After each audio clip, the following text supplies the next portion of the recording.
Thơ ca hay nói, hữu duyên sẽ tương phùng. Chắc đó là lý do sau 2 năm ngừng làm video clip về cây mộng nước để tập trung hoàn toàn cho công việc chính của Nguyên là tiếp viên hàng không. Hôm nay, Nguyên đã trở lại đây với một dự án hoàn toàn mới mang tên Mái nhà có hoa để thực hiện hóa đam mê và mong ước Nguyên từng ấp ủ. Đó chính là có một khu vườn riêng cho sân thượng, trồng những loài cây mộng nước mình thích và đặt tên khu vườn là Mái nhà có hoa. Vẫn với một mục đích duy nhất là trải nghiệm và chia sẻ những đặc tính, cách trồng trọt, thuần dưỡng và chăm sóc các cây mộng nước tại khu vực nóng như Sài Gòn. Có thể với nhiều người, việc trồng cây ở Sài Gòn là điều khó vì nền nhiệt độ cao vào mùa nóng và thiếu ánh sáng vào mùa mưa, dẫn đến cây sen đá không có điều kiện thuận lợi để phát triển tốt nhất. Mà quên rằng cây mộng nước là loại cây chịu được khắc nghiệt rất tốt. Và những đặc điểm và điều kiện thời tiết thế nào để cây sống ổn định, phát triển lâu dài và thậm chí lên màu sẽ là những tiêu chí mà dự án Mái nhà có hoa 2024 sẽ hướng đến, giúp cho những người yêu cây mộng nước có thêm những kinh nghiệm trong việc thuần dưỡng cây mộng nước tại miền Nam Việt Nam.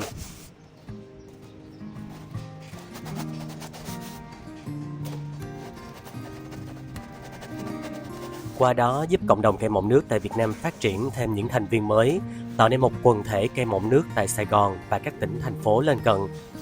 Bên cạnh đó, Mái nhà có hoa sẽ có sự đồng hành bởi những anh chị trồng sen đá lâu năm, nghệ nhân cắm hoa đẳng cấp quốc tế sẽ đến và chia sẻ những vấn đề liên quan đến cây mộng nước. Hy vọng dự án sẽ có một năm phát triển thành công và gặp nhiều may mắn. Không để các bạn chờ lâu hơn nữa, chúng ta sẽ đến với tập đầu tiên của Mái nhà có hoa, sen đá Hera.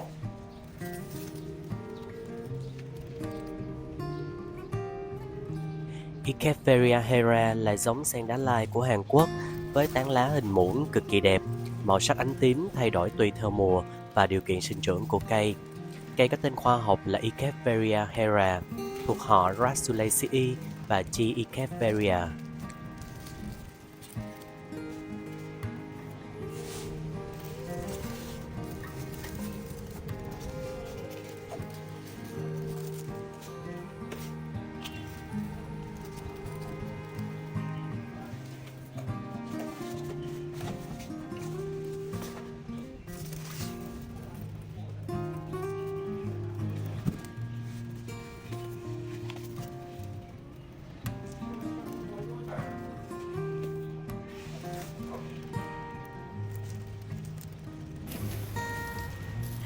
Hera là một loại cây mộng nước được tạo thành bởi những chùm lá màu xanh xám với mép màu đỏ hoặc là hồng tím, hơi gợn sóng và phủ một lớp phấn mịn.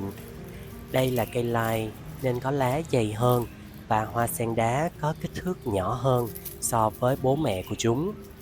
Hera là giống lai được tạo ra bởi vườn ươm A-Matrix và Changzhou của Hàn Quốc vào năm 2011. Từ con lai giữa giống lai Ichi Purpureum, hay còn ở Hàn Quốc được gọi là Ichi Pumila và Ichi Afterflow. Các hoa sen mọc trên một thân cây mập mạp, rất ngắn, từ từ tạo ra các vết lồi ở gốc để tạo thành một cụm hoa dày đặc. Khi bị căng thẳng, lá sẽ chuyển sang màu đỏ hoặc màu tím hồng với khí hậu ở miền Nam Việt Nam. Vào mùa xuân, cây sẽ phát triển ra những chùm hoa nhỏ hình chuông treo trên thân cây cong, rất đẹp. Những bông hoa có màu đỏ hồng và nhị hoa có màu cam.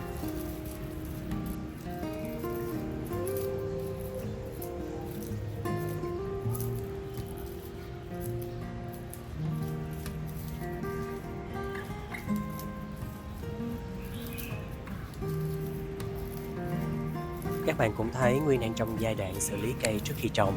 Việc xả lá khô đất của nhà vườn là điều rất cần thiết vì những điều sau đây.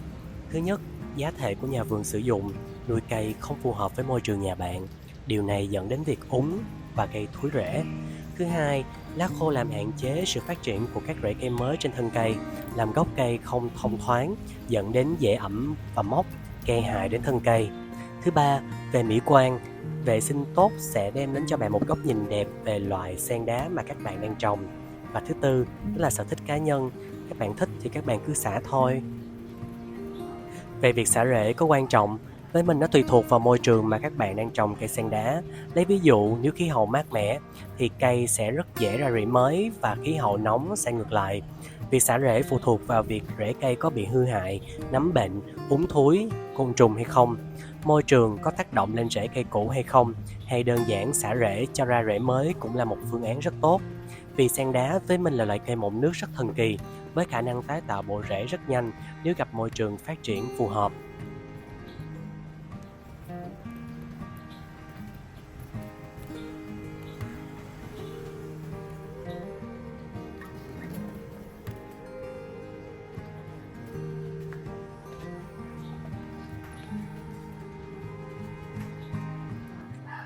Vậy theo các bạn, tại sao vườn ươm lại đặt tên cây là Hera? Với nguyên, theo thần thoại Hy Lạp, Hera là nữ thần của hôn nhân, thần bảo trợ cho cuộc sống gia đình, cho sự thánh thiện và bền vững. Hera cũng là vợ của thần Zeus, và cũng như chồng, cô có toàn quyền thống trị của một vị nữ hoàng trên Olympus. Afterflow trong tên của cây mẹ Ig Afterflow có ý nghĩa là hào quang, trong khi Pearl trong tên của cây cha là Ig Purpureum lại có ý nghĩa là sự thuần khiết. Có lẽ vì với hai ý nghĩa đó mà tên Hera được lấy làm tên gọi cho loại sen đá lai tạo này.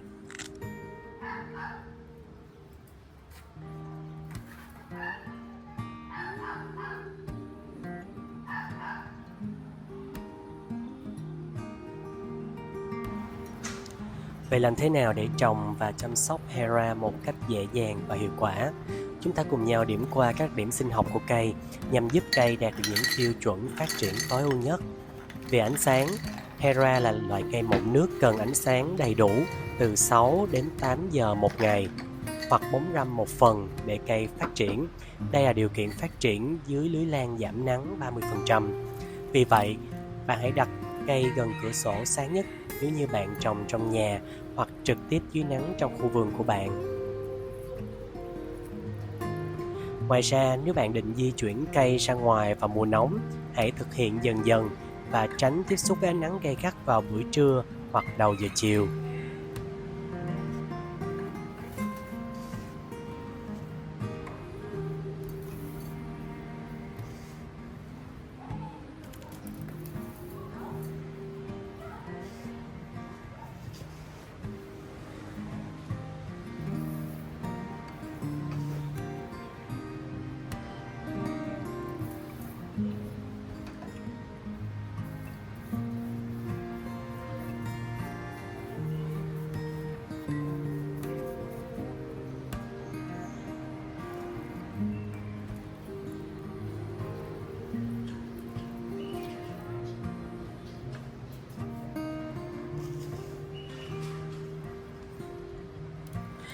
Về giá thể dành cho cây Hera, giá thể có khả năng thoát nước nhanh là điều quan trọng nhất để cây mọng nước phát triển khỏe mạnh. Trong khi nhiều bạn thích tự tạo hỗn hợp giá thể riêng cho bản thân, tùy thuộc vào điều kiện môi trường mà các bạn sinh sống, thì giá thể thương mại như Namix hay Soymix có thể phù hợp dành cho các bạn mới bắt đầu trồng cây. Vì giá thể này được trộn sẵn theo các tỷ lệ nhất định, giúp cây phát triển ổn định trong điều kiện môi trường phát triển thông thường. Nhưng với điều kiện, các bạn cần thêm vào một số thành phần nữa như là thành phần tơi xốp hoặc thoáng khí.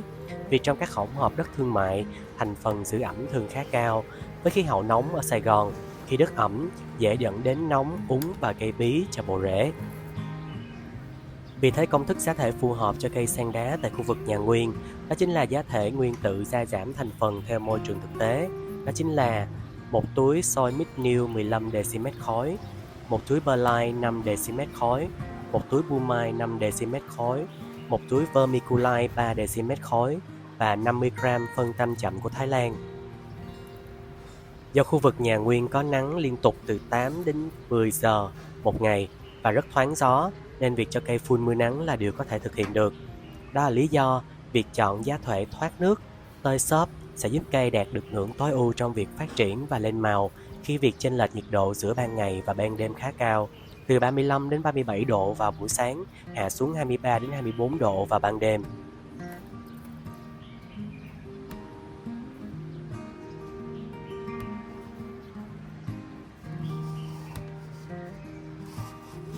Về vấn đề nhiệt độ cao không phải là vấn đề của cây Hera, miễn là khu vườn của bạn nằm ở nơi thoáng gió.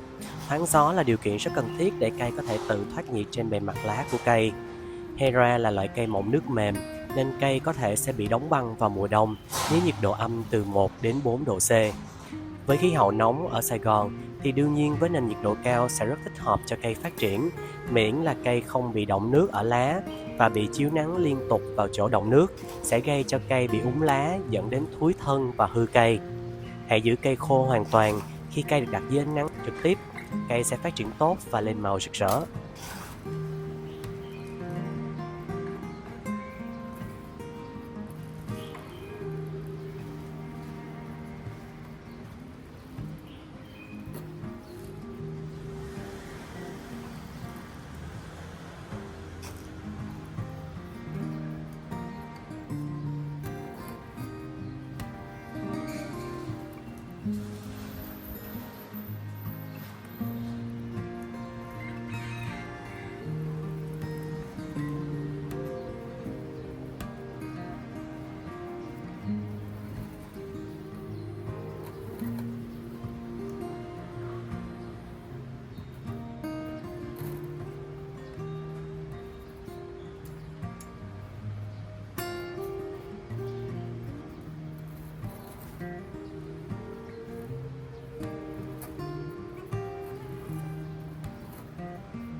Về vấn đề tưới nước, trong mùa sinh trưởng, phương pháp ngâm và phơi khô là lịch trình ưu tiên cho loại cây Hera, giúp cây luôn khô thoáng hoàn toàn bề mặt.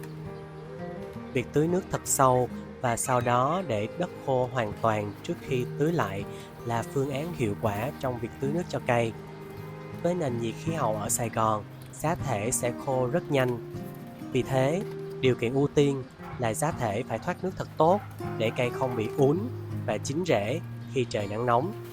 Tại vườn nhà Nguyên, cây Hera được tưới vào buổi chiều, một lần một tuần bằng vòi xịt để thoáng gió và sau đó là thổi nước còn đọng lại trên lá vào sáng sớm hôm sau.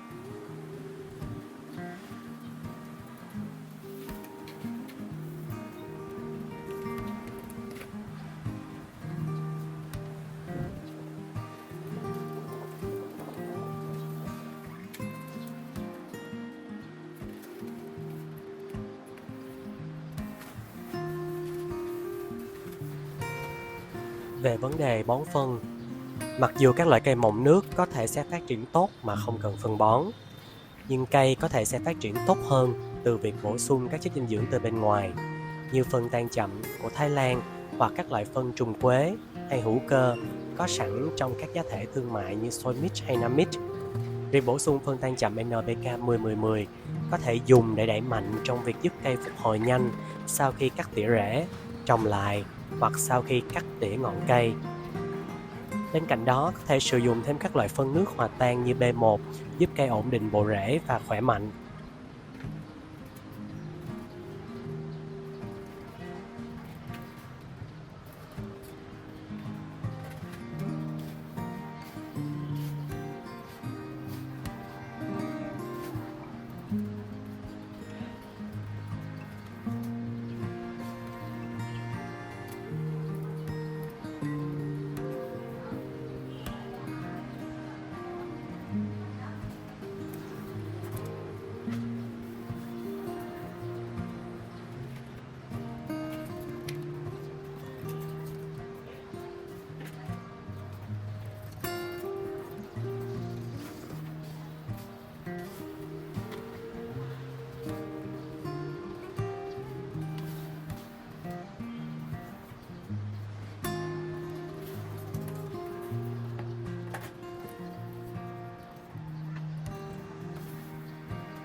Về vấn đề nhân giống, Hera có thể được nhân giống dễ dàng bằng lá hoặc là cành.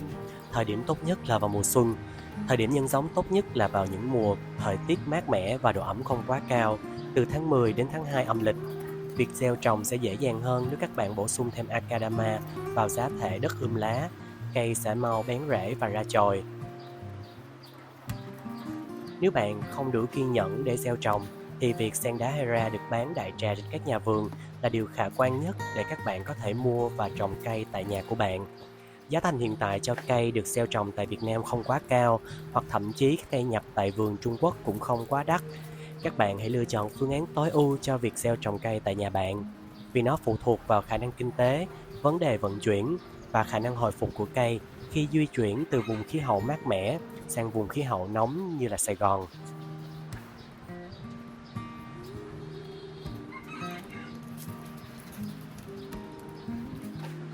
Về vấn đề độc tính, Hera không có tác dụng độc hại nào được báo cáo. Tuy nhiên, mặc dù nó an toàn, các bạn cũng nên để tránh xa tầm tay của trẻ em và vật nuôi, vì nó có thể gây nên những tác dụng phụ về vấn đề đường ruột khi trẻ em và vật nuôi có sức đề kháng không quá tốt.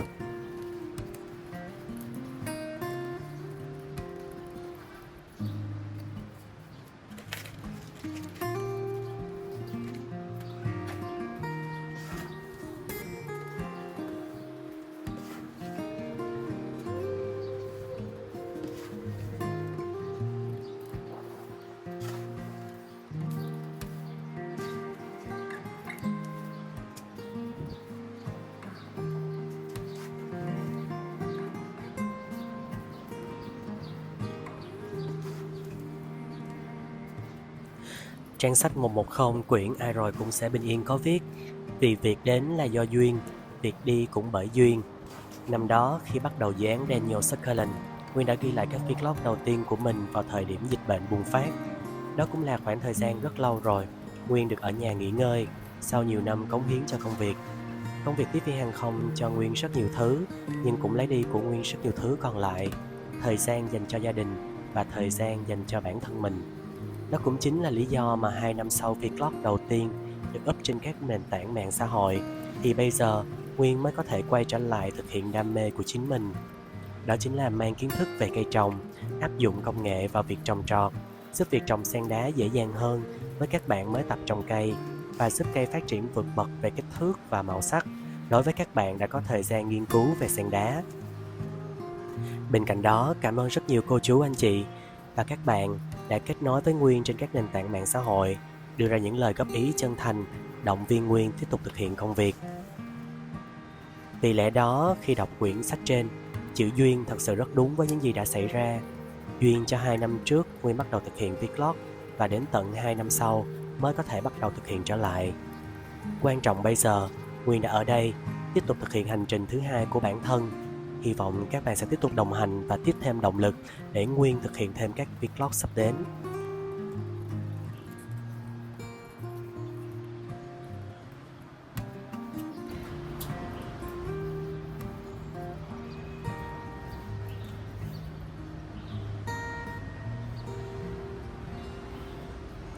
Nguyên rất thích một câu hát trong bài hát Xuân Hạ Thu Đông của ca sĩ Ái Phương: mong một ngày mai còn được sống với những yêu thương không lời. Cảm ơn những bạn đã xem vlog đến giây phút cuối.